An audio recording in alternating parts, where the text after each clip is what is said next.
Ja, ja.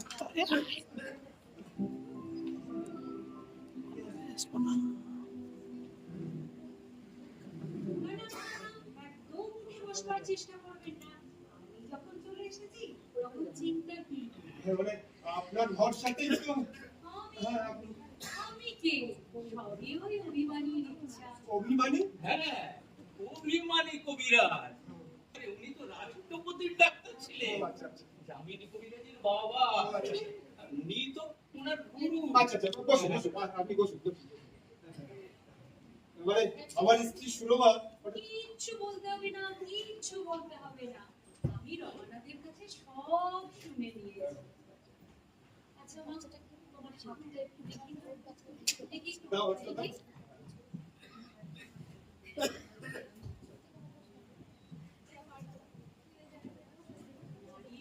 চঞ্চল। আচ্ছা, জিভটা দেখি তোমার এই আছে একটু ব্যায় করো তো।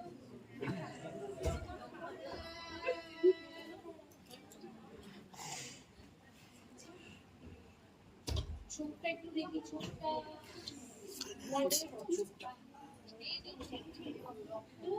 জলের মতো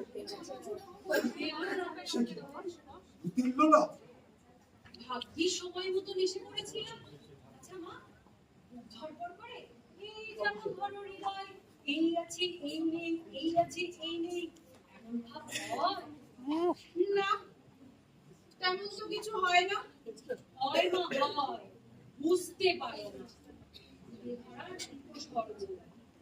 আচ্ছা মা, বায়ু তাড়না আছে? মানে বায়ু ধরবো আর কি? বায়ু ঊর্ধ্বগামী না নিম্ন? না না, সেরকম কিছুই হয় না। হয় হয়, টের পাও না। আচ্ছা মা, শ্লেষাদিক্য আছে? মানে বুকে কি এরকম শব্দ হয়? রমনা, কমরেড তুমি না আমি? না না, আগে তুমি। যাক, তাহলে কিন্তু এখন বেশ ভালো আছি। তাহলে চিকিৎসাটা আমাকেই করতে দাও। যাক, আমার স্ত্রী আর উপসর্গ নেই বললেই আর হবে, আছে। আছে। হ্যাঁ হ্যাঁ, অবশ্যই আছে।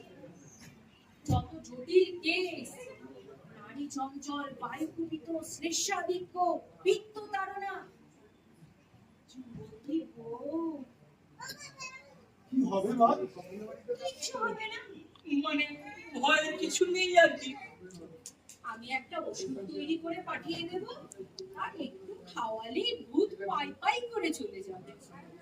অশ্বগন্ধ চূর্ণ, কর্কটাকুণ্ড, দাক্ষারিষ্ট, গোচনা আর রুদ্রাক্ষ দিয়ে ভালো করে বেটে বেটে তৈরি করে দেব। আমি অভিমানী শিষ্য যামিনী কবিরাজ। আমার এই ভূত নিবারণী বটিকা খেয়ে নেপালের মহারানী সম্পূর্ণ সুস্থ। ধীরে রমানা, এখন চুপ কেন? হ্যাঁ হ্যাঁ হ্যাঁ, সুস্থ সুস্থ, সম্পূর্ণ সুস্থ আছেন। আচ্ছা মা, আজ তাহলে আসি। বলছিলাম যে আপনার দক্ষিণা মূল্য। যামিনী কবিরাজ রোগ নির্মূল না করে মূল্য নেয় না। এটাই অভিমানীর আদেশ। হ্যাঁ, আজ তাহলে আসি। আসি মা, আসি।